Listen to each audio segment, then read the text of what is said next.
we are live on the Frugal Crafters YouTube channel. I'm Lindsay the Frugal Crafter, and I have Sarah with me today. Hi! As always, and she will be moderating the chat, and we also do have a group of moderators that are super knowledgeable in watercolor and other art media. So if you have questions as we're going along today, feel free to type them in the chat. If it's a question that that Sarah thinks I should answer, she will send it over to me. If the moderators have got it, then they will answer it for you. We try to keep all our questions watercolor related, so it's very useful for folks watching this back in the future.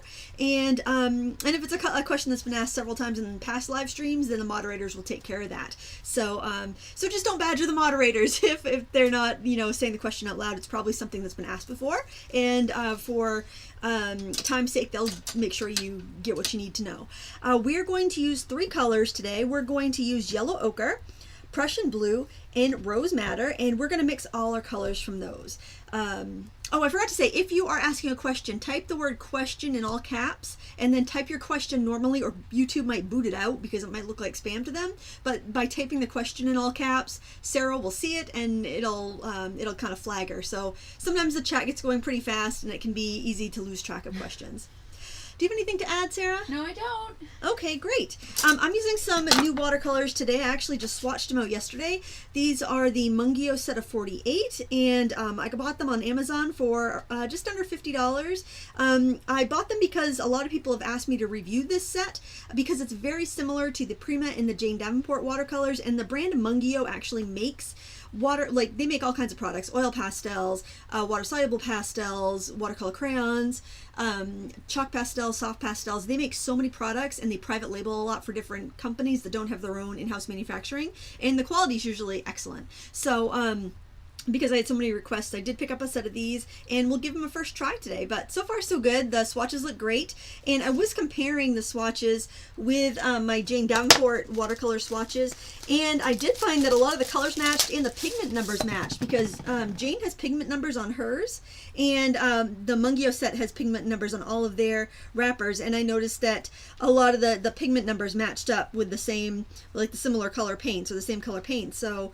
I was really happy to see that, because I like her watercolors, and I'm liking these too. So, you know, I can't say for sure they're the same kind, but they definitely appear to be. And same with the Prima. The Prima seem awfully similar too, but Prima doesn't put pigment numbers on theirs, so I would just have to kind of eyeball it.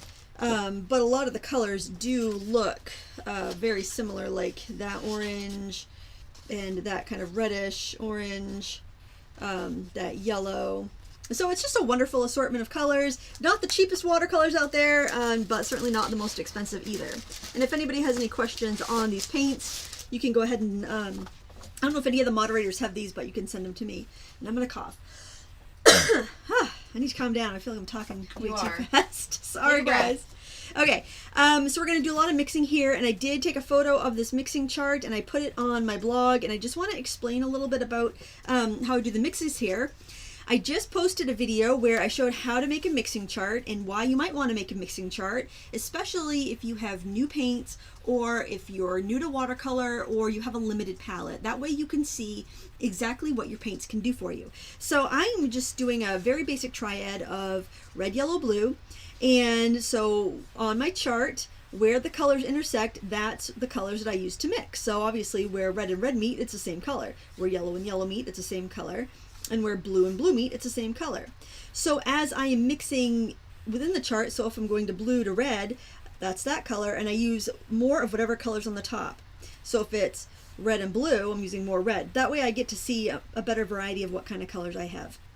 Then over here, I took the dominant color that's in this column, row rather. I took the red, added a little bit of yellow and a little bit of blue and a lot of water, and that's what I got. And I did the same with these other colors, mixing all 3 together, but keeping the first color of my dominant color. And you can see you can get a really beautiful range of muted tones. You get almost a beautiful a light skin tone there. You can get a darker skin tone here. And over here, what I did was I took the secondary colors, like when you mix red and yellow and you get orange, I took the secondary color, that's what's right smack dab in the middle of each of the primary colors, and then I added its opposite. So for my green, I added a little bit of red. So I took my green that I mixed, added a little bit of red, and I got this beautiful gray. So if I need to get gray for the asphalt, on our painting here, I know how to mix that because I got my handy dandy little chart. If I took my secondary color for red and yellow, my orange, added a smidgen of blue, I get a beautiful brown that's just about the exact color of the rust on that hubcap there. And then if I took my purple, which is the secondary color of red and blue, they're primaries 1, secondaries 2, I took that color, added a little bit of yellow ochre, and I got this really muted, kind of like dusty mauve gray color. So knowing how your colors neutralize and how to mix your colors gives you the opportunity to paint with whatever color you want if you have a limited palette. So it's a good thing to know. It's a good thing to do. We're going to start off with doing the ground, painting the ground, and I'm going to start by wetting my paper. And I am using Canson 100% cotton ready cut paper. It's the 500 series, I believe.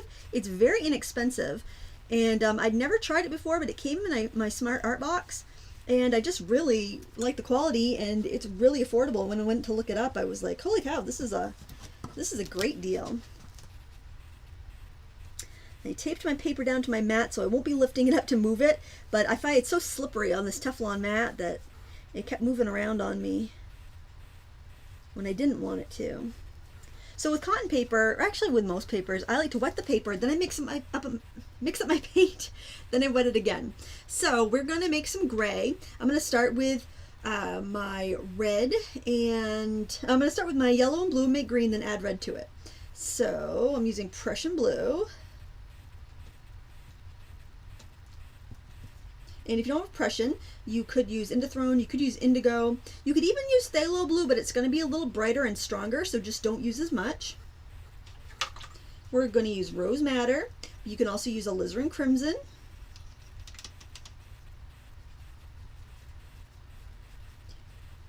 I'm going to make a little bit more of this, I think. And I will clean my brush before getting that yellow ochre.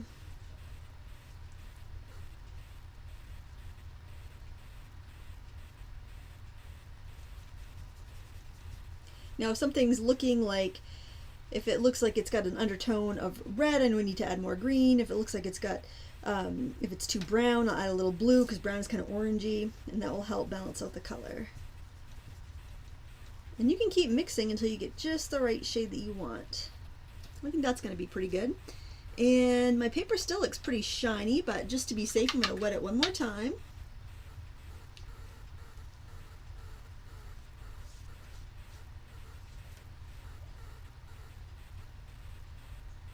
And your paint's only going to go where the paper is wet, so just be careful on those edges so you don't get water on the car, or you're going to end up with paint on the car.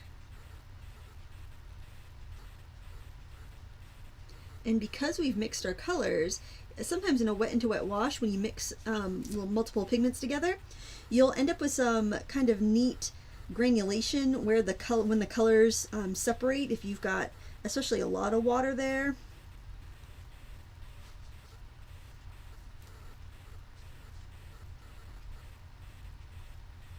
And the brush I'm using here is a Menta Filbert. I picked this up at AC Moore. I don't know any other stores that carry them yet, but the Zen brushes are very similar, and the Zen brushes are in more stores. But the nice thing about their Zen or Menta brushes is that they're like around $3 or $4 a piece, between $3 and $5, I think, depending on the size in the store. Alright, we've got an olive wash. Now I'm going to mix up a little bit of a shadow color. I'm going to do it with a brush that's not so floppy though, because I don't want to have a bunch of water in the wash. I want the color to be much darker. So I'm just going to use a flat synthetic brush. This is a Royal Langnickel. This is an acrylic shader on it. It came in a kit. I don't know the exact series number. It doesn't say it on there. It's a number 8 flat anyway. Doesn't really matter. Get my Prussian blue. Get my yellow ochre.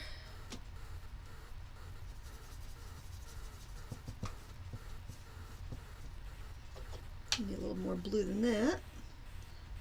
We're basically mixing our 3 primaries together, and we're going to get our gray. Anytime you mix the 3 primaries, you get either brown or gray. If you have a little more blue, it's going to be a little bit grayer. If you have a little more yellow, it's going to be a little more browner. This looks a little purple to me, so I need a little bit of yellow in there, because yellow is the opposite of purple. Do you have any questions so far? Yes. Julie Rise? I'm not sure how. Oh, hang on, the page just popped up. Oh, come on. Sorry, operator error. Operator error. What are your thoughts on the Strathmore 100 series youth paint pad for adult beginners? I have not used their 100 series or 200 series. I've used the 300 series, and I don't really care for it personally. I don't like the texture on that paper. I think it looks really too mechanical, almost looks like it's got tire tracks all over it. I would say if you an adult beginner, I would go with probably no less than the 400 series. And I mean, even though the Canson XL is better than the Canson 300 series, I think, and that's like 9x12 pad is under $10, so that's probably the least expensive I would go, because if your paper is like pilling on you, which sometimes the less expensive papers want to do, that's going to give you a really frustrating experience, and it could make you not even want to paint. So I would just make sure you get something that's going to be suitable for what you're painting. If you're doing loose florals, you can get by with a much cheaper paper than if you're doing painting with any scrubbing, lifting, or layering. So just kind of keep that in mind, because you're going to be putting your time into it. There's a very inexpensive paper that I recommend. It's 100% cotton.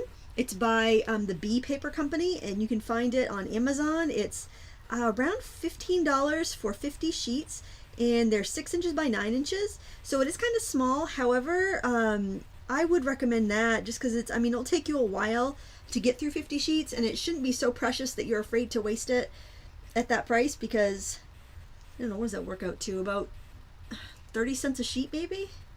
If it was 50 sheets for $15, what would that be? It'd be like 15 cents a sheet. No, it'd be 7 cents a sheet, right? I wasn't listening. I'm sorry. Oh. I was typing something. Well, it's very inexpensive in any event, and I think it's a really I think that's what I recommend for a beginner. I also want to flick on a little bit of gray just to give it a little of the asphalty texture, and maybe even a little bit of yellow ochre. So I'm just going to pick up some yellow ochre with my toothbrush. It's pretty dry, but it's still picking some up. And I'm also going to pick up some of that darker gray, and I'm just going to lightly spatter some on. Don't have your brush too wet, or you're going to leave like snowflakes all over your paper. Hopefully that detail will pick up on camera. It's just a very subtle texture. It's nothing too bold, but it's going to give us a little bit of texture there. And something else we can do is actually take a stippler, if you have one, or an old oil painting brush, something that's got some texture to it. Try not to add too much water to your brush. If you do need to mix more, mix it with another brush, and I'm just going to stamp on a little bit of texture. Generally, when you're doing textured effects, your brush is dry. So keep that in mind. If you want texture, your brush wants to be dry. We have some people saying the video looks dark on their end and that the white balance is off. I don't know if that's something you can adjust. Let me try. I didn't think you could adjust the white balance, but Val thinks you should be able to. I think, because I was able to adjust the autofocus before. Let me go. You're going to see my shoulder for a few minutes. I apologize.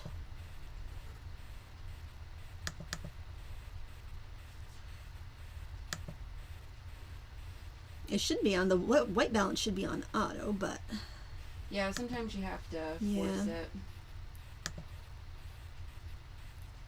When I took photography class, you always had to check your white balance, even when it was set at auto, because sometimes it wasn't. Hopefully this helps. It'll take about 30 seconds for them to see, but I may be able to see on my... Well, if you look, you can see... Yeah, I can see how it looks a little blue there. I think this might be better, but people will have to say they'll let us know if it is. Yeah, it was on auto, so I don't know Maybe once we get some color, more color in there, it'll be a little bit better. It doesn't have very much to go from says here. You can go to the webcam settings. Yeah, that's what I did. So hopefully, mix a little bit of yellow, more yellow in there.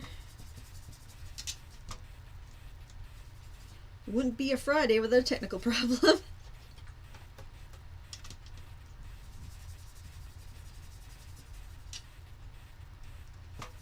Just mix up some more dark gray with some red, blue, and yellow.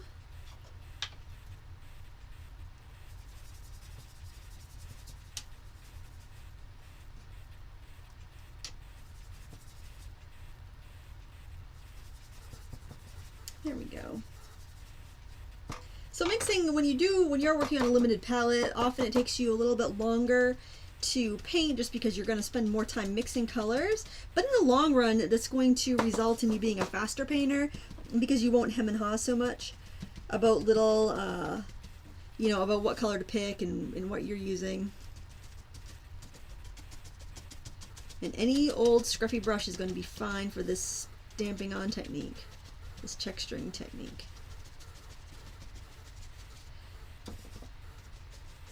And you can even do this after it's dry. So if you feel like you want more texture later, you can totally add some more then. At this point, that background is starting to dry, so I wouldn't want to go and adjust anything right now, because if I get a brush with more water on it than what this paper has, it's going to give me backwash. So I know I'm going to need the shadow to be a little bit darker, but I can't adjust that right now because it's already started to dry up. So we're just going to leave that be for now, and we're going to start doing some of the color on the car. And we're gonna use a round brush, whatever you're comfortable with, somewhere between like an 8 and a 12. We're gonna start first with our red because the car is red, and there is a reference photo on my blog and also linked up in the video description. There's also a pattern linked up in the video description if you want to transfer it on. It's a JPEG, so you can resize it to whatever size paper you're working on, or make it so that it'll fit on the paper you're on. It won't be the same proportion. You might have a little extra on the edges or something. We'll add some yellow ochre to that, and that on its own is going to give us a really nice color.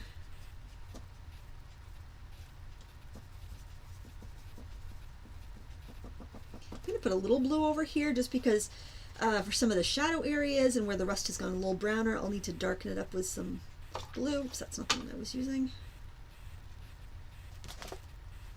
That's why it's so handy to have to swatch out your colors so you can see exactly what color you're using. I'm using that Prussian blue right there. Let's put that over there, out of the way for a bit. And it's up to you whether or not you want to wet the hood of the car.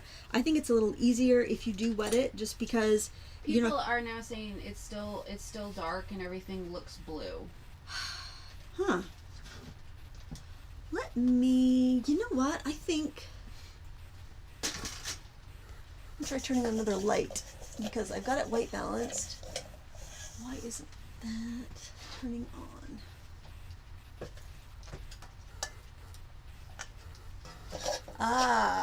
Somebody unscrewed my lights there, and I think I know who it was. I don't want to point fingers or anything, but I've got a bunch of wobbly light bulbs in here. Let's see if that helps. I'll take the shield off that light, my anti-glare shield. That should bring it up a little bit brighter. All right, I'm going to wet the hood here.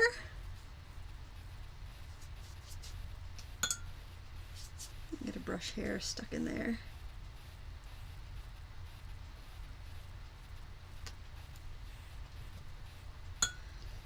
You want to wet everything above the chrome area. Don't go into the chrome. The chrome is going to be really light. Man, oh man, brush hairs. I think it came off my stippler brush. And you don't have to go right up to the edge of the chrome, because you can get that with a paintbrush with color on it where you can see it a little bit better. Just give it, you just want to have a nice blending area so that you're not constantly chasing a hard edge.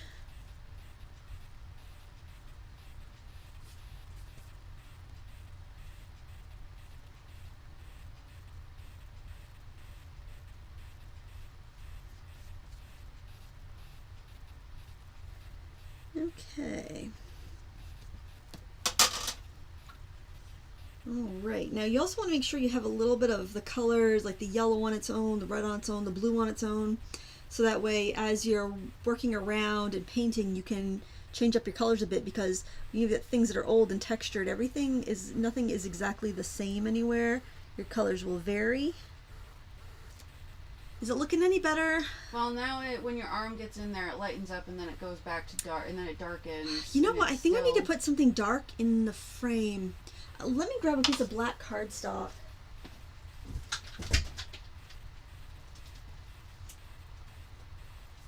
I'm so sorry for the dead air, guys. Let's put this in. Maybe this will help. I have that. I think it might be because I have my mat here. My Teflon mat. I'm wondering if maybe that brown color is messing stuff up. I doubt it. I don't know, maybe if I put that over here in my palette or something. I don't know, guys. Hopefully once we start to get a little more color in this, it's going to straighten out.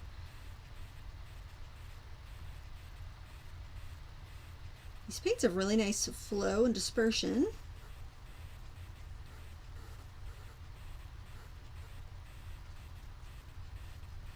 And they mix pretty well too.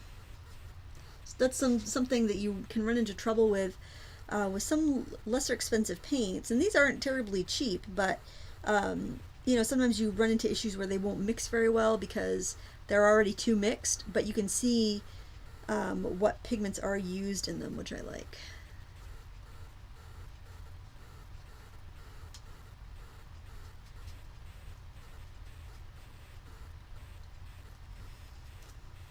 I'm intentionally keeping it a little mottled so that I have a nice texture and I won't have to do a bunch of extra work for it. I took the colors, brought them over here in this area where I mixed gray because I knew I wanted to mix a little gray.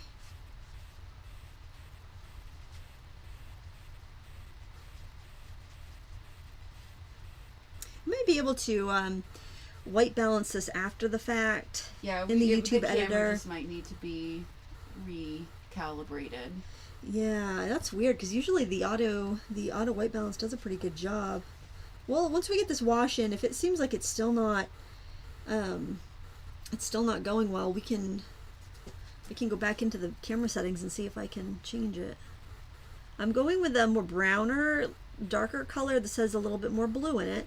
And I'm adding that to the front part of the hood, and that's curved down, so it's kind of at the front of the car, like at the bumper, like facing us.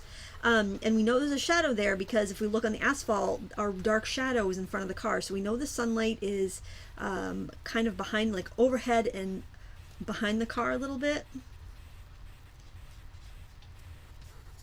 And make sure our shadows agree. We're not putting any harsh shadows in yet because we can't get crisp lines if our paper's wet. The wet paper is going to be blurry lines, but we can put those those chunks of color and tone in though.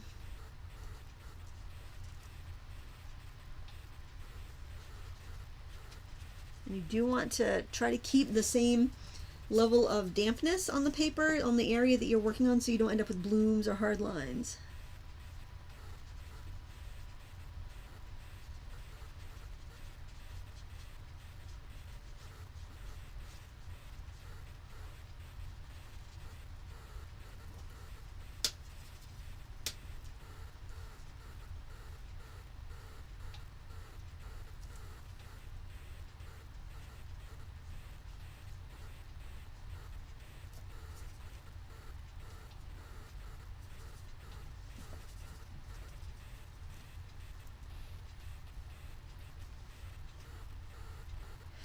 I don't like having my paper taped down. I didn't realize how much I pick up my painting and move it around as I go. And actually the shadow across the hood is pretty soft, so I think I'll go ahead and put that in at this point. This is the shadow that would connect up with that one on the ground. just make sure that your brush isn't super wet when you're doing this. You want to maintain a balance between the water on your brush and the water on the paper, or you're going to end up with blooms.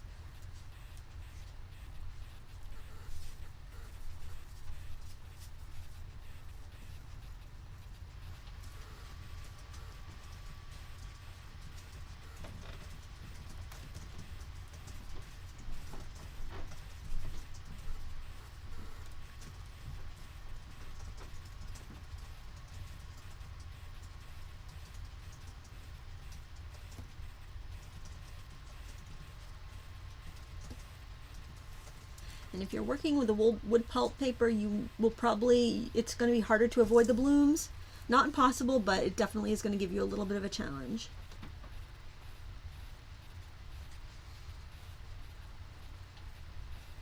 All right, we'll do the same thing on the side of the car. I'm going to try white balancing one more time. It still doesn't look quite right to me.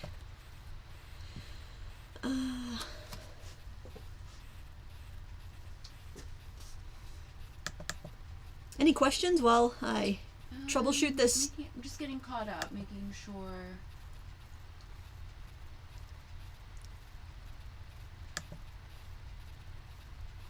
Nope, we're all caught up for the moment. Let me switch over to just the right light setting.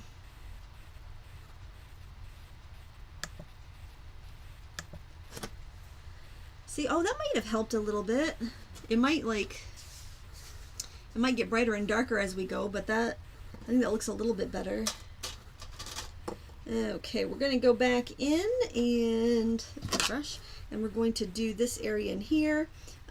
Just make sure the asphalt's dry. We've got this nice chrome piece separating the hood from this area here. I'm going to hit that with a heat tool real quick, just to make sure that the asphalt's dry, because I don't want a feathered edge.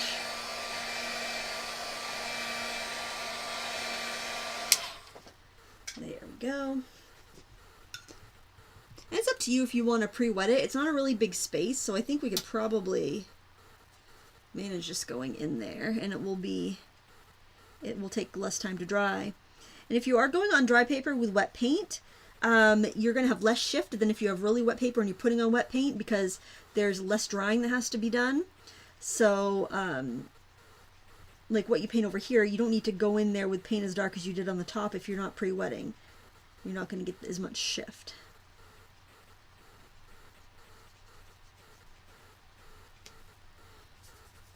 And any of the colors that you used before are fair game.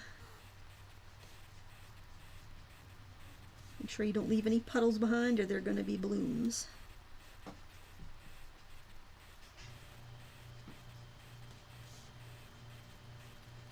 Does it look any better from your end? I didn't notice a change, but some people have said that it seemed to help a little bit. Oh, good. This is an older computer screen too. Oh, so. that's true. Yeah, and I can never trust what I'm seeing on my screen, really, because I have so many lights. Well, and depending on their internet and the browser and the screen, and I mean, there's a lot of variables. So yeah, and I was getting a good signal, so hopefully it's. But we are switching because the internet company moved over, and we were still grandfathered in the old company, but we've switched over. But I don't know if they've actually. I mean, we just called them today, so hopefully we haven't made a terrible mistake. Unfortunately, around here, you don't have a lot of options. No, you don't. I mean, we were even looking at that satellite internet, but I just have a hard time believing that it would be a good choice. John knew a guy who did the satellite internet and asked him about it. He goes, "I work for the company and I don't have it." Wow. I was like, "Don't." So at least around here, maybe in more populated areas it works better. But he said for here, the guy was like, "Don't." I think it might be because there's still a lot of parts of our town that don't have. You can't just get cable internet. The cable doesn't go that far, so that's the only option they have. So I can understand that, but it's tough to beat the cable line. Jenny, I use Neocolor, but whenever I use them as intended, I have to work hard to get the crayon lines to disappear and end up getting pilly paper. Any ideas why? Yeah, you don't want to use much water at all. You want to use very little water, and you want to use a stiff brush, like a golden taklon. I like the stiff flat brushes because when you have a flat versus a round, it doesn't hold as much water. That's why I was using this flat brush to mix that dark color, because it's not going to hold as much water as the as a round, softer brush. So get yourself some like 1/4 inch, 1/8 inch flat golden taklon brushes, and you're gonna have much better results with the Neocolor crayons. I really like to use them on colored mat board and colored cardstock, because that smooth paper is the fibers are all sealed down really well on smooth paper, and you can get plenty of the product down, but you end up with a really nice effect, and then it saves you a lot of work too, because you're not coloring a ton of background. So I would try those two options, and it could be that your paper might not be robust enough for the crayons, but the crayons can do pretty well on a lot of surfaces because they have so much wax in them that kind of seals down the paper as you're working. I'm taking that mix of, it's the same 3 colors, except this time it's got less water and more blue. And I'm going to go paint in the shadows on the chrome. And I'm not washing over it first because I want to get those deep shadows. And when I do some washes over it, it may fade this out, but I can always go back in there with even a darker mix and darken them if I need to. I find it's just a little bit easier to keep from getting confused when you go in with the darker paint first.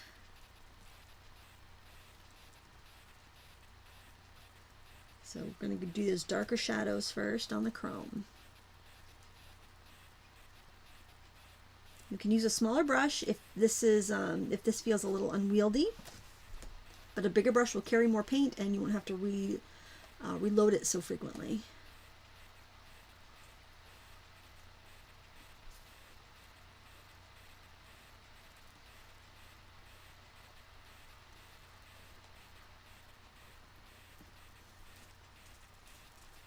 Look for the shadows on the photograph. It's not even so much shadows as it is reflections of the shadows on the ground that's giving you the darker, shiny parts of the chrome.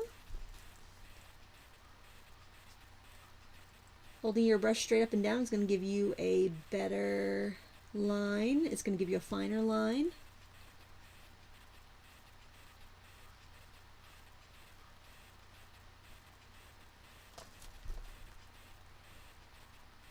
We have a lot of sharp edges here.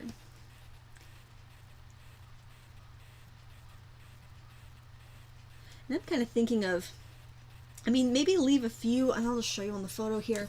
This little detail that's in the grill, if that's, I would maybe paint around a few of those little plus sign shapes in there, but not worry about the rest. You can always go back in with a pen later, a gel pen or something if it's bothering you, but I think painting every one of those is going to be distracting and not look as nice as just kind of leaving a few unpainted, just painting around a few of them and kind of fudging the rest. Your brain will fill in the missing details, so keep that in mind.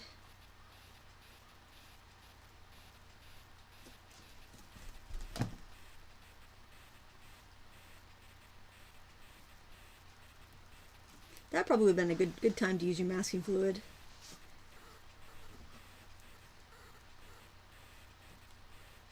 So I'm just doing little tappy sideways strokes here, so I can just give the impression of there being some sort of pattern. But I'm not that interested in getting the entire pattern perfect. You totally can be, and you can do that, and you can put the time in. It's all about the results you want to get. I'm a much more organic painter. Like, I don't typically paint many man-made objects, so I am much more likely to enjoy being a little looser with this detail. College One Art, is that the palette you got from Hobby Lobby with Master's Touch watercolors that came with a lavender gray mixing area? No, this is the Mungio one, and I know it looks dark on screen. I can show you that one, and let's see how that looks on screen, because I moved all my palettes over here. This is the one with the Master's Touch paint. You can see, I don't know if that shows up on camera very well. It is quite a bit grayer, like kind of grayer lavender. But man, it wasn't really showing up on my camera as that lavender. But that's kind of I'll bring up the Mungio and you can see. The Mungio has a surface on the paints that kind of look like the grittiness of like the Prima and the Jane Davenport paint, and the Master's Touch is a smoother surface on the top. So many paints. So little time. So little time. I know. I probably could never buy another paint again and still paint until I'm, you know, in my hundreds and not need to buy more paint.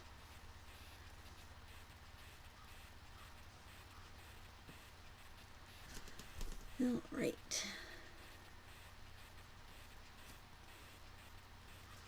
Oh, it looks extra decrepit because it's all like not uniform. Then I'm okay with that. And I'm going to add a little water to my gray that I've mixed. And I am going to keep on layering and adding different stripes and swirls. And this way we'll end up with some bright white that'll be kind of like the brightest shade of our chrome. Now that looks as dark as that because I've got my brush really wet, so as it dries it's going to shift a little bit lighter. Just keep the contours of what you're painting in mind as you're doing this so that you won't end up with so your strokes should kind of caress the curves of the car. The Art Gear Guide, are really expensive watercolor brushes worth the money? Are they noticeably better than a student quality brush? You can get some fabulous, and by the way, Art Gear Guide, if you like product reviews, you must check out his channel. I was just watching one of his marker reviews this morning, actually, while I was drinking my coffee, and I had to stop the want monster big time because he was showing some really nice markers. And if you click on anybody's name in the chat, you can go to their channel, or you can subscribe. And his channel is fantastic. But anyway, no, I think the big money you're going to pay for watercolor brushes is getting natural hair, because it's a byproduct of the fur industry. And those little critters are expensive to raise and to care for. And no, I don't think so. I don't buy the fur brushes. I do have some that were gifts or that I've had for a long time in my collection, but no, I think there's so many synthetic alternatives that are just as good, if not better, and certainly cheaper. These Mimic brushes by Creative Mark, you can find them at Jerry's Artorama or Amazon. I always say check both places because you know, they're both sold by Jerry's, but sometimes they have a better price on Amazon and sometimes they have a better price on Jerry's. I think these handle as well as any of the Kolinsky brushes I've ever used, and they're completely humane. I mean, I don't know what glue they use, but glue would be most likely byproduct of the meat industry, and you know, they're not killing animals for their glue, but they do kill animals for their fur. So anyway, it'll save your money, save your wallet a little bit. I don't find any disadvantages of using the synthetic ones. And for student grade, I think as long as you stay with a brand that is recognizable, like Royal and Langnickel, they make really wonderful student grade brushes. This is the Menta line. They run between $3 and $5 a brush. If you live near an AC Moore puts them on sale for like $4 for $10. And they're wonderful. I don't think they're as good as the Mimics, but the Mimics are more expensive. But I mean, as long as you're using like a trusted brand, you should be fine. There's definitely bargains to be had out there, and you don't need to spend $100 on a brush to make a masterpiece. Well, and if you are close to like a Hobby Lobby or Michael's or AC Moore, they do sell brushes individually. So you can always go in and buy 3 brushes from 3 different manufacturers and see, like with the paints, you always say buy a couple of colors and a couple of different brands. Yeah. See what suits you best. See what you like, see what feels good to you, and then you're not out a ton of money, and then you'll get a better idea of what you like and what works for your type of painting. Absolutely. Golden Taklon brushes are very inexpensive, and the ones that they make for acrylic toll painting, like by Lowell Cornell, those are fabulous. They are meant for precision because toll painters are very precise in the way they work.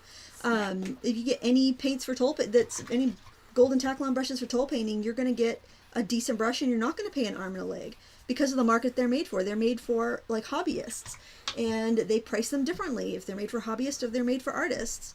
And there may be some slight quality differences, but for the most part, you're going to save a lot of money if you go with like a toll painting brush.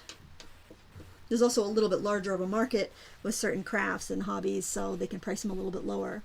Or there's more competition, so they'll price them a little bit lower. Now, a lot of store brands have good brushes. I like faux squirrel brushes, so I usually will try the faux squirrel line from any like craft store to see how they perform, and I've had very good luck.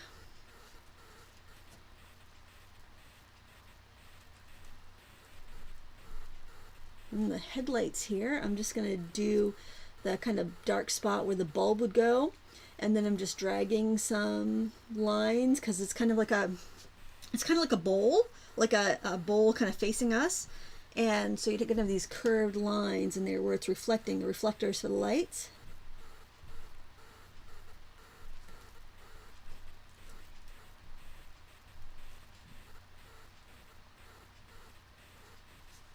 There's a little bit of a stripe detail here. See, if you do have a good brush, you work on it right on the tip, straight up and down, you can get really fine lines. You don't have to keep swapping your brushes or have a bunch of brushes. And you don't feel like you have to put every detail in, because your brain will put in the details. Only detail the important stuff.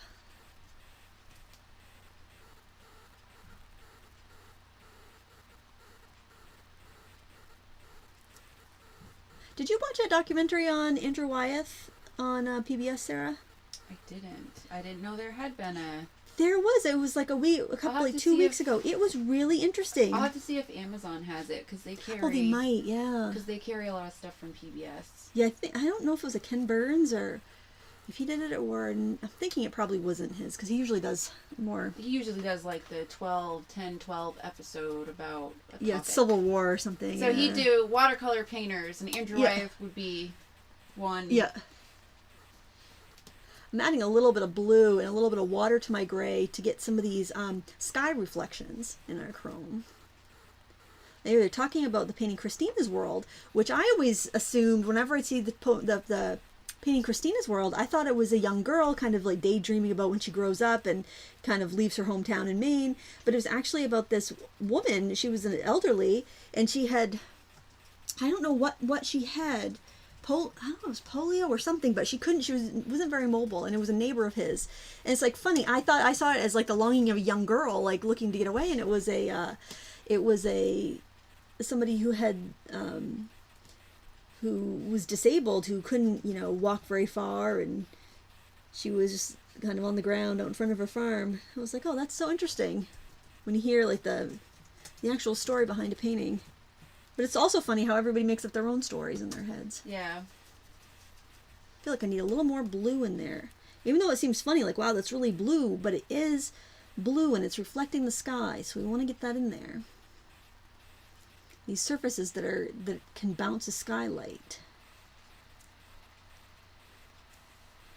Get some of this up here, where this is reflecting, really kind of facing the sky.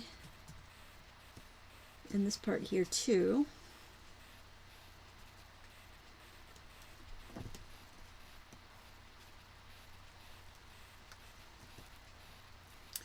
And get a little more yellow ochre.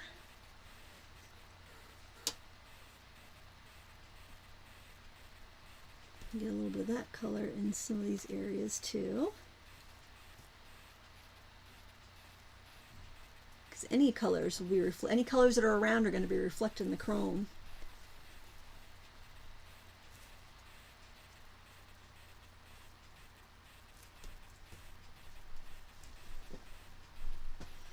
Okay, now we don't have a lot of contrast right now. Everything is almost that middle value, so we are going to have to pump up the contrast a bit.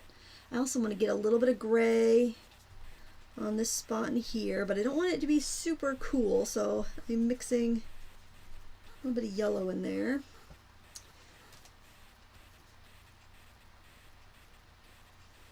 If you can move your whole arm when you're painting a straight line, you're going to get a better line. I'm doing this in 2 passes so I can get a little sliver of white.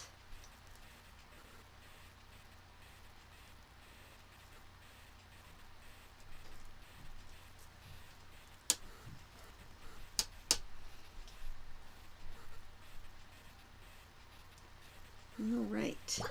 I also want to do something over here. I can kind of see some brick over there, but it's not really that strong, but I think I kind of like the shadow back there. It looks like there might be a couple tree trunks. So I think I'm just going to wet that little area and just put just kind of nondescript forms, because you can't really see too much there. So maybe I'll do a brick color.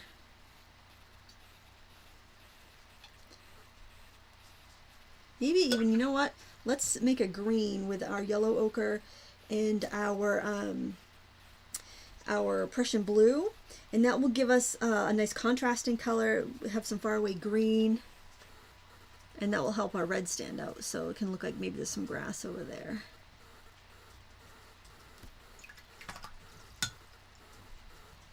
And it's all colors we've used, so it's not going to be really out of place.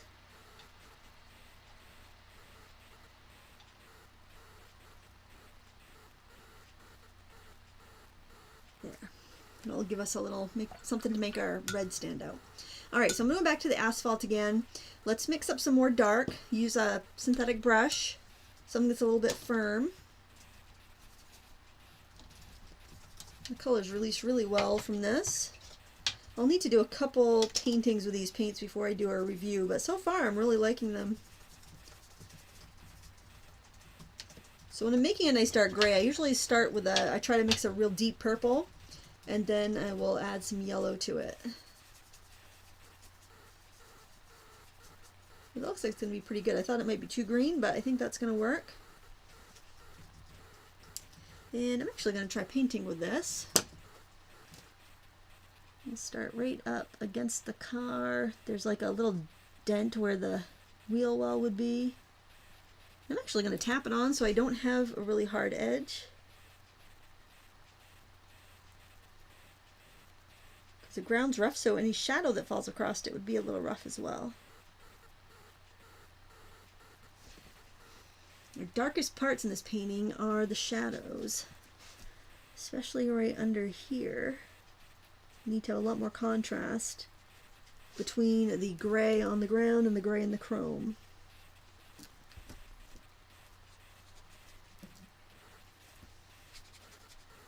MD Paint Splashes. Do you like Andrew Wise' painting of the laced curtain? She doesn't. Was that the one where there was like was that the one where there was like a kind of a place setting, like a dinner table, and you're like kind of seeing, like almost like the corner of a kitchen, and it's yellow, very yellow. Because I like that one. If that's one you mean. I'm gonna run out of gray here. Mix up more than you think you need. Although doing this kind of scumbling technique, it doesn't matter if you have to stop and start, because it's not like you're working in a wet and wet wash. It's going to give you hard edges. We'll mix up some more of that.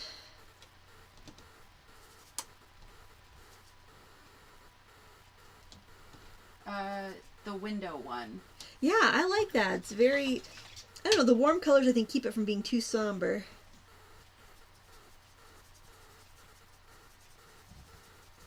And did you ever try to paint it? No, I don't paint after other artists.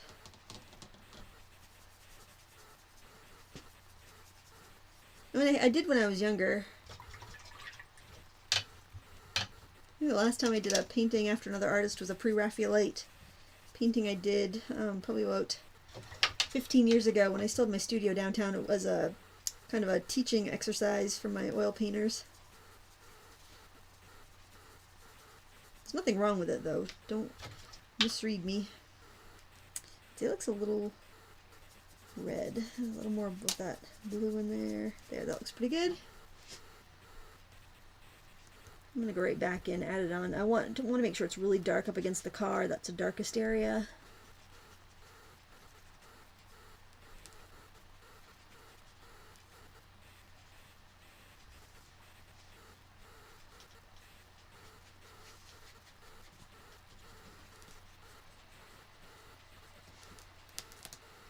Okay, the shadow is kind of crisp right here.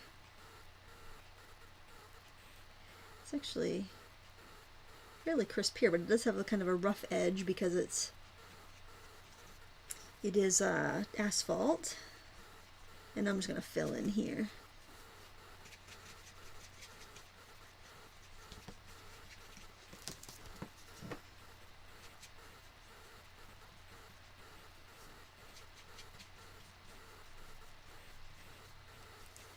The only bad thing about these Taklon brushes, these small flats, is they don't hold it's good for mixing colors that they don't hold a lot of water, but it's bad for trying to apply colors because it runs out so quickly. And now over here, these shadows are more diffused, so this will be a good brush for that.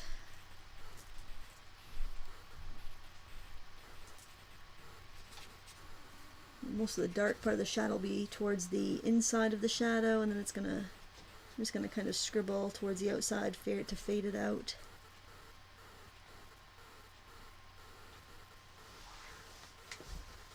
You can dry brush it on the paper and get that texture of the asphalt really well.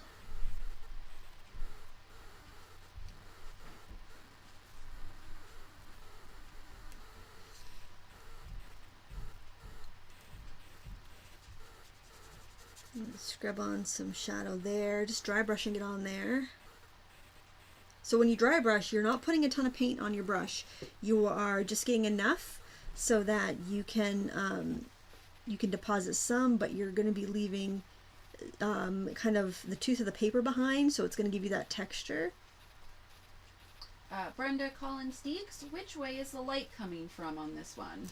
It's above but behind, so it's not noon, but it's probably like 2 or 3 o'clock, so it's enough over to the edge of the card that the shadow just isn't right below it. The shadow is coming towards us, so the sun would be behind the car, but fairly high in the sky, because you can see like the front of the hood, like the asphalt here is asphalt color, the shadow is only reaching out a little bit.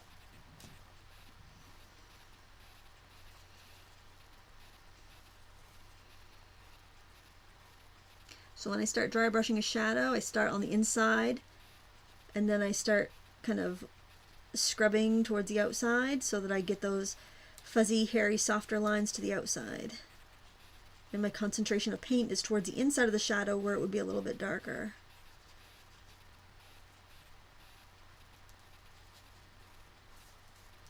So I'm going to put paint towards the inside, and I'll just kind of scrub it out to the outside.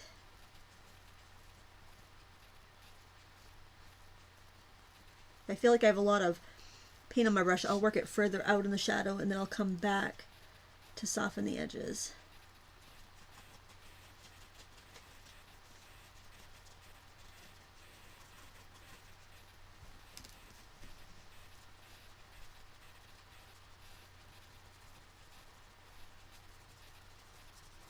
And you want to do this with an older brush. You don't want to do this with a crisp, fresh brush, because it's going to, you know, kind of, you're scrubbing with the bristles. It's going to be a little bit rough on it.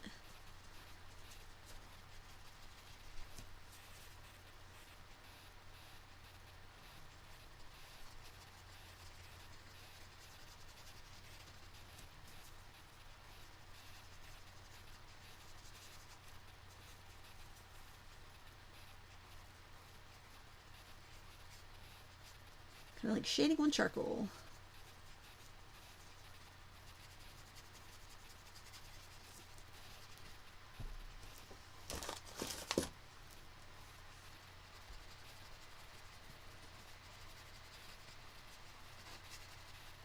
Alright, I'm going to grab a little bit of my red and yellow ochre mixture, add it to that so I get a little bit of a warmer, rusty shadow color. And that's going to come in here, in the front of the vehicle. I'm just doing circles still, because I want kind of a rough texture. This front part of the car that's in shadow and also very rusty.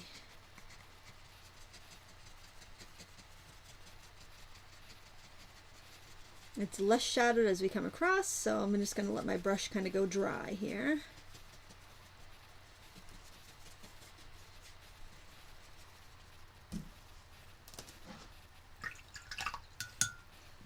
Now I'm going to move to number 8 round. You can use a smaller one if you like. up a little bit more gray. And do some more crisp shadows.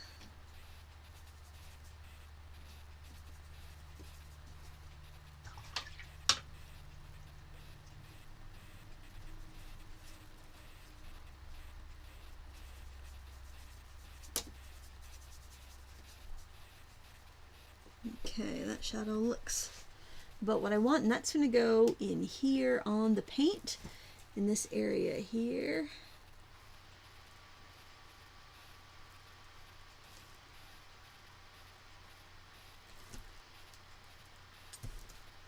Seeing the shadow kind of from this part of the light is casting some shadow.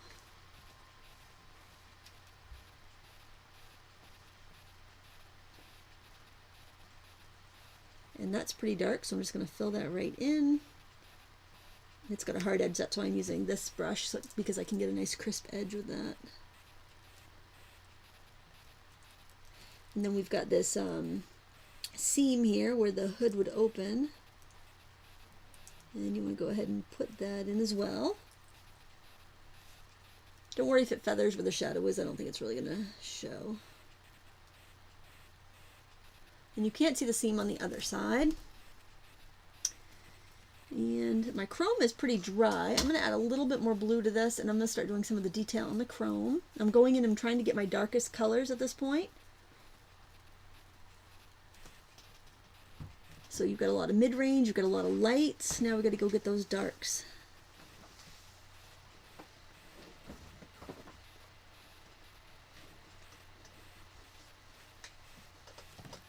Don't over detail, because it's going to be really apparent if you're not sure where something is if you go and over detail it.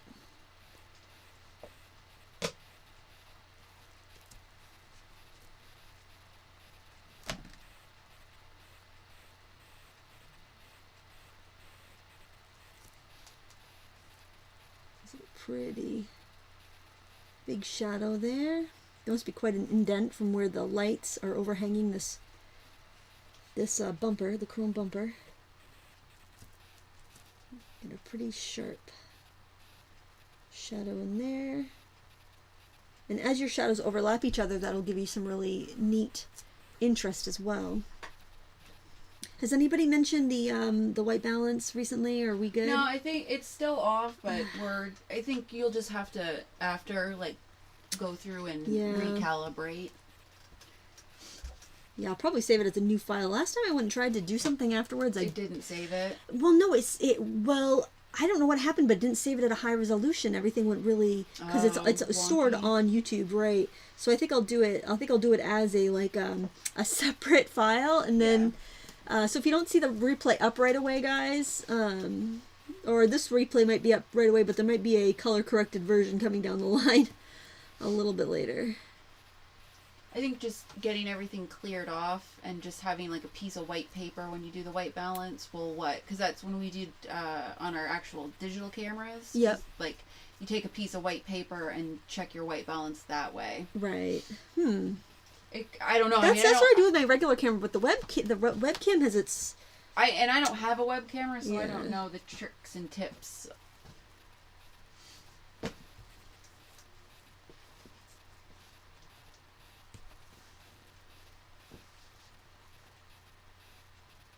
I want these lines to be really crisp, so, just try to have a steady hand while you do it.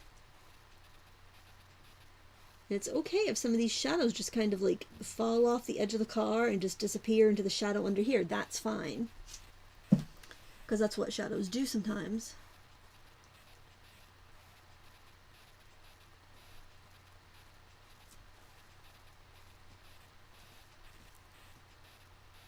I'm having an issue with this not looking like it's it's reflecting. This is like facing the sky, and it's acting like it's turned, so I need to do something to change the direction of how that's perceived.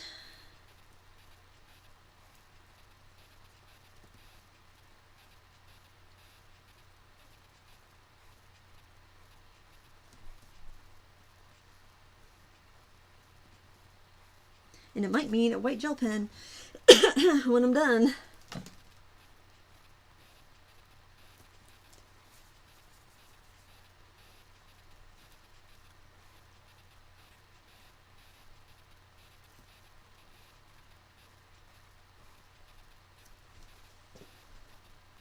I'm going to switch to a smaller brush. This is a number 2 Royal and Langnickel Espresso, which is one of their faux sable lines. I don't know if that one is available. I haven't seen those for sale anywhere. I haven't noticed them in the store. I don't get out to actual stores too often, but I don't remember seeing them. I think Royal and Langnickel makes the AC Moore lines of brushes too, so I have seen ones that look like this under the AC Moore line, and probably other craft stores too. We just don't have them Michaels, so I wouldn't know if they make those or if they look similar. Jane Posey, do you have an opinion about the Master's Touch watercolors that Hobby Lobby carries? They have a couple different ones. I reviewed the pans, the new pans that are in a tin, which are different than the pans that are in the plastic containers. And I thought they were, I mean, you know, if you're going to buy them when they're on a 50% off sale, I think they're a good value. I would not pay full price for them. I don't think they're worth that. But I think when they're 50% off, then they're a good deal. They're not as, you know, they're not going to be as flowy and transparent as other brands, but you know, they're not bad for the 50% off price anyway. I was surprised. I was more impressed than I thought I would be with them. I honestly bought them because I thought, you know what, for $20 for a tin with 48 half pans, you know, that's kind of worth it just for that. So I really wasn't expecting the paints to be any good, but they weren't bad. If you already have other paints, I don't think you're going to be very impressed with them. I would say, you know, they're not like a favorite, but you know, I wouldn't mind using them. Not quite as good as the Primas, but you know, they're not as bad as their ones in the plastic case. They're better than I expected. And actually, they mixed all right. I was surprised. I thought they would be chalky, muddy mixes, but they mixed all right. So yeah, I think they're fine. They wouldn't be my first choice, but they're, you know, definitely worth, you know, if you don't have many stores nearby. If you want to try out watercolors, see what you think. They're not going to replace your Daniel Smiths or anything, but they're not bad.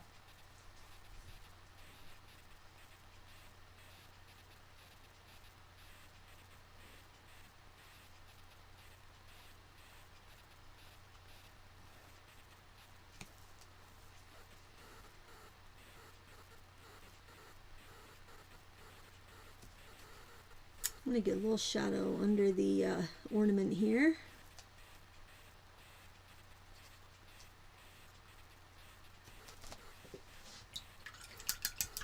Alright, we need to have the chroma break and work on the colors on the hood a little bit.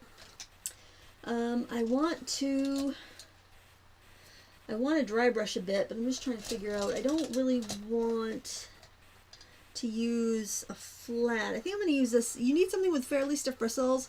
Like a filbert or a round, something that's not too absorbent. So I'm just going to use this Menta. It's actually all media or acrylic.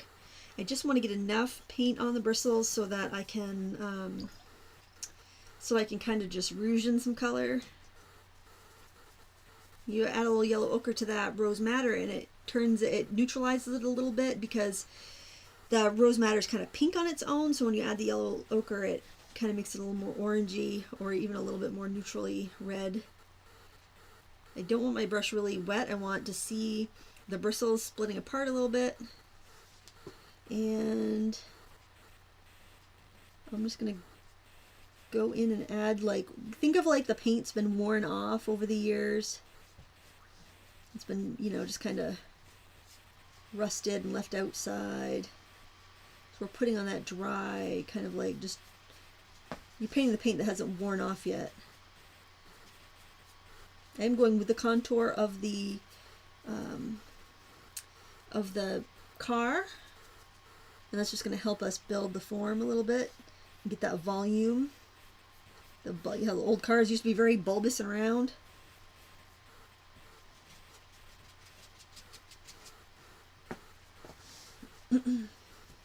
Dry brushing is a great way to get texture.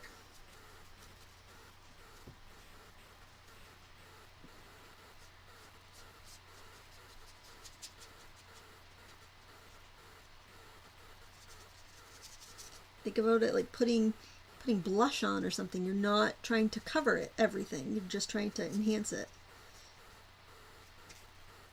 My grandmother used to wear that rouge that was like in a little pot. It was a cream. Oh, yeah. And she would have these little little circles on her cheeks. Oh, Grammy. Rouge has come a long way. Yeah. And it always smelled the same. You know, like the makeup the old ladies wore. It had that... It's like that fragrance. Yeah, it's like a powdery... It's a very comforting smell. I mean, when you smell that, like if you catch a whiff of that smell, it's a very maternal... I never liked the smell of it. I was lucky. I also didn't have grandmothers that wore a lot of makeup. So... My grandmother did when she was going up to Bible study. Ooh. gotta look good for Bible study. Or going anywhere. She would go. If somebody was going somewhere, she was up for it. Yeah. And she was gonna look good. Yeah. People did that back. I mean, it is funny because you see people now.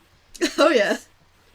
Slippers, PJ pants, the rattiest t-shirt, out and about. People used to, like, at least take pride in looking presentable when they were in public. I had to go out for something one night. It was after the kids started school this year. I think it was milk. I think it was, like, milk and bread or something. Right. And I'm like, oh, I'm just going to go down to the mobile on the run. And I'm like, oh, my I have pajamas on. I'm like, I just got to go get this done. And I'm going to pay. And I'm like, don't mind me. I'm so sorry. I'm in my pajamas. And she goes, honey, if you're at Walmart, you'd be the belle of the ball. Like, she's not telling a lie. MD Paint Splashes. Has Daniel Smith Watercolors contacted you about making your favorite watercolor palette? Like they did with Liz Steele and Jane Blundell? Nope. I didn't read that question before I started reading. No, they have not. I did see that Jane Blundell has a watercolor palette.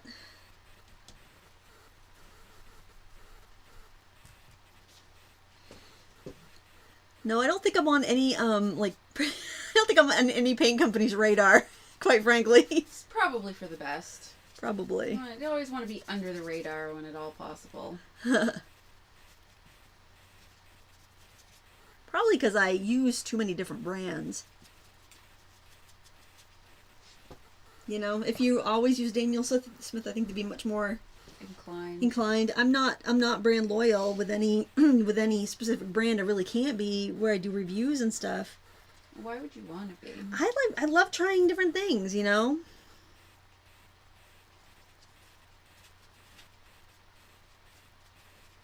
It's kind of like when, you know, people are Stampin' Up! Demonstrators and then they're not allowed to use anything else, yeah, you know, and it's like crazy.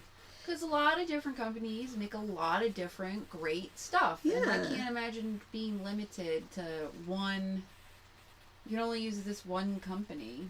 Yeah.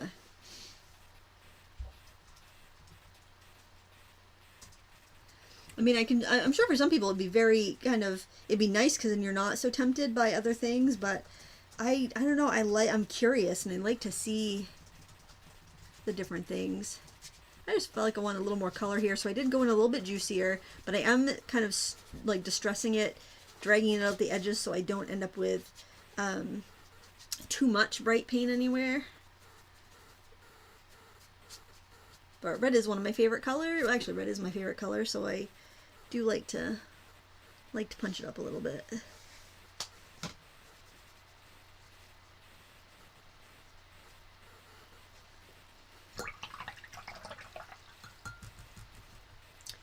Alright, now we've got a little, I don't know what that is, but it's like a little ornament or something.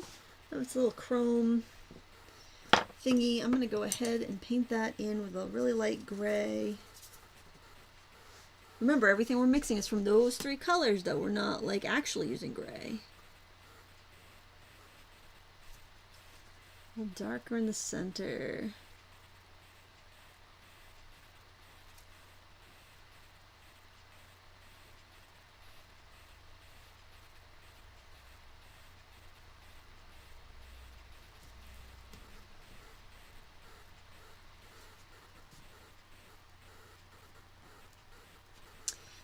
right, so I'm going to go in my final darks, and then I'm going to take the tape off and go in with a gel pen for any other little final touches that I want to add.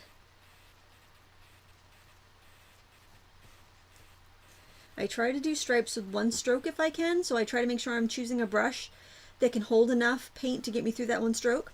And I just try to slide my whole arm if I can, go from the shoulder, and I'll get a much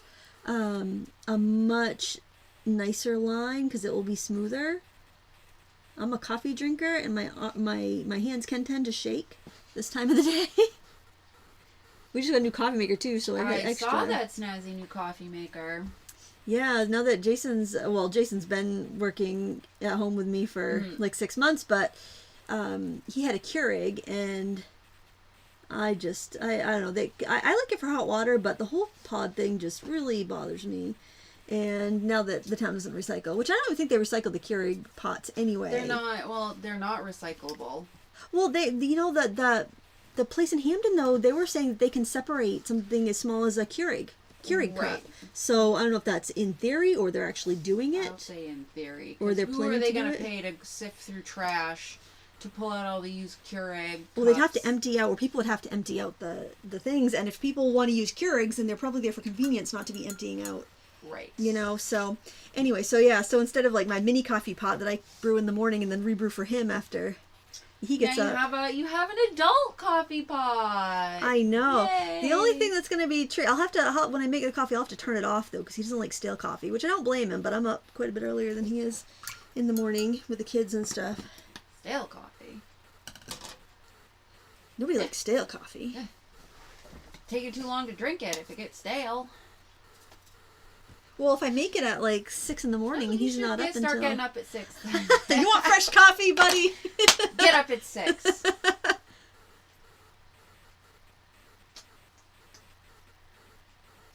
Terry Schmidt, I started using gel pens. Which is a good one?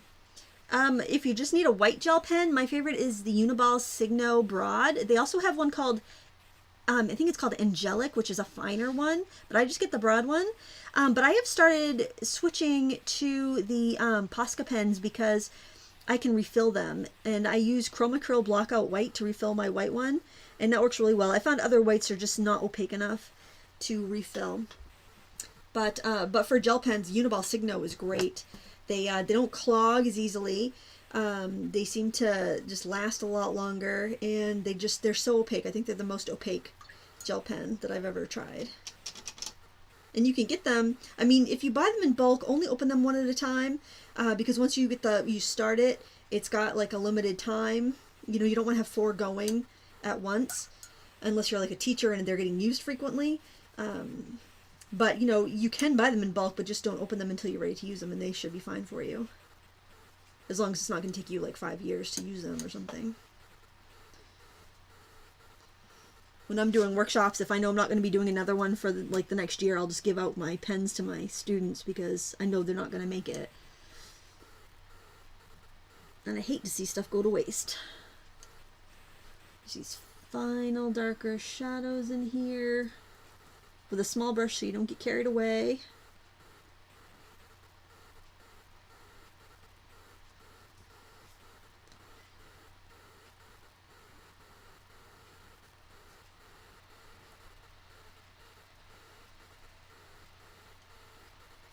More dark down here, that's way too light.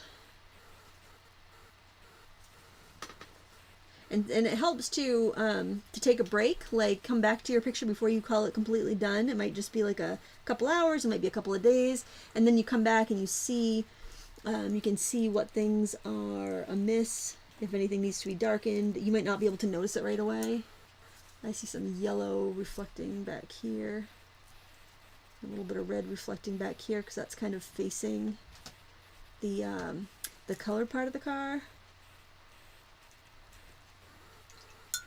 Put in any colors you see reflected, even if you don't think it's correct. Like you could get some green. That'd be a good way to get some more green in the picture if you wanted some green to pop the red. You could be adding green reflections in any of these spots, and it would just act like, oh, there must be some grass or trees around if we're seeing that green. And it's a nice way to pull in that complementary color, because complements do two things. If you mix a complement with a color, it neutralizes it, means it dulls it down and makes it gray or brown. But gray or brown? Did I say gray or brown? It makes it gray or brown. But if you take a complement and you put it near its opposite, it will make it seem more vibrant. So by putting little slices of green in here, it's going to make my painting appear a little bit brighter, even though we're using really muted colors.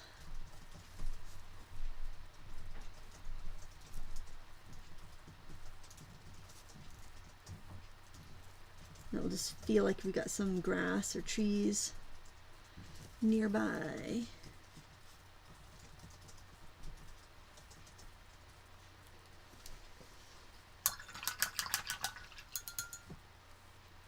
Jasmine Smith, if I want to paint florals and leaves, what type of watercolor paper should I use? Hot or cold press? I plan on scanning into the computer to make other things. I would go with a hot press so that you don't have to deal with the texture of the paper in your scans.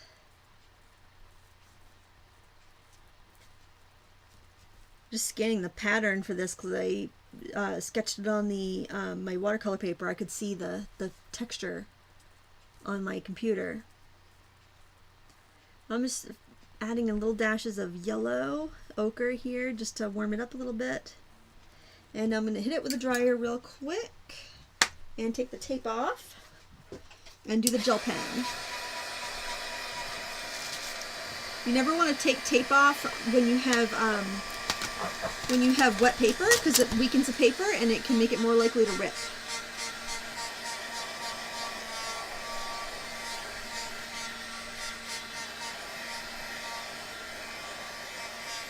And also, if your tape is too sticky, by heating it, it will help release the stickiness. So it's a good tip to know. If you know your tape tends to want to pull or rip, then just blast it with a heat tool or a hair dryer for a few minutes and it will soften it. And you can also use that tip for removing price tags and labels off of things.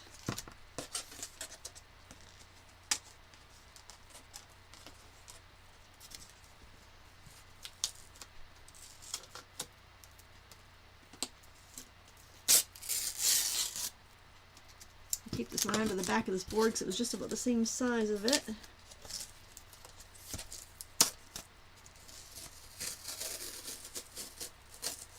I don't think I've taped down this Canson or Strathmore Ready Cut paper yet, so I don't know how robust it is on the surface, like whether it's going to want to lift with a masking tape. That seems to be all right. Maybe I could see a little bit on the edge there where it wanted to grab the tape, but nothing too bad. And I'm going to grab a white pen.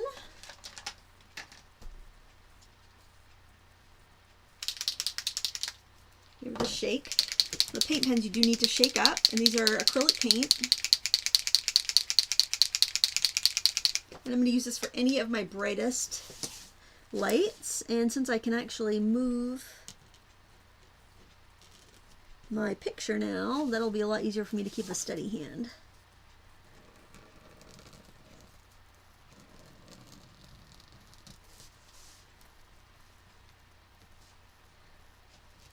I did leave most of my lights in there. I probably could have gone darker with my shadows actually, because I'm noticing that I don't really have too many dark spots to put the highlights on top of.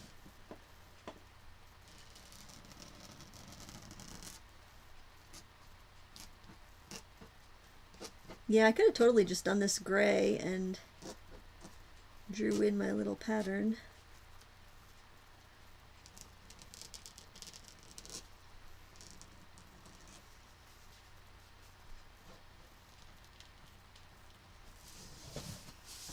You get some nice sharp highlights next to some of the darker areas. It helps bring that shininess.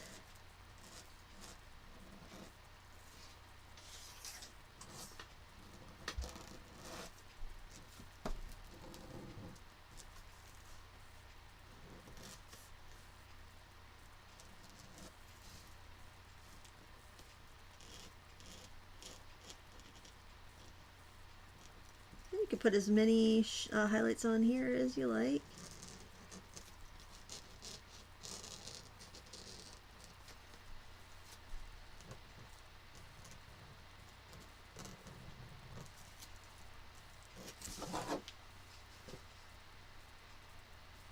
I think I'm going to keep this like this for now. I might look at it later and see if I need to brighten up any colors, but I'm pretty happy with the way it looks now. How do you think it looks, Sarah? I think it looks good. All right. So, does anybody have any questions before we go? We have one last one. Yes. I acquired some time ago a batch of elephant dung paper, which is rather textured. Could this be used as a substitute too rough for watercoloring? I don't know the weight. Well, the handmade papers, they tend to, I don't know if I'd want to get dung paper wet. I wonder if it would smell. Or not, but maybe it's digested grass. Yeah. I think that it's probably not very sized because it's probably, it's probably a pretty porous paper. So it might actually disintegrate once you start putting water in it. You can try it, but if it's, I wouldn't use a lot of water because I think you'd end up with the paint feathering and the paper starting to pill up and break down. That's kind of just one of the things about handmade papers, especially like if you've ever made handmade paper in a blender with old papers, it's just not very strong because it's so chopped up and pulped up that the fibers are so short that there's nothing kind of like locking them together very well. So if you try it, just watch your water, make sure it's not too wet. We're all caught up for questions. All right, great. Well, thank you guys so much for watching. I have all of the products that I used linked up in the video description. And, I did put a coupon code over on my blog. Consumer Crafts is having a site-wide sale this weekend. So if you needed to stock up on any craft basics or stuff like that, that coupon code's on my blog. I forgot to put it in the description. I'll try to remember to do that while I'm trying to doctor up the the white balance here. Well, that's all I have to add for today. And have a great weekend, guys. Happy crafting.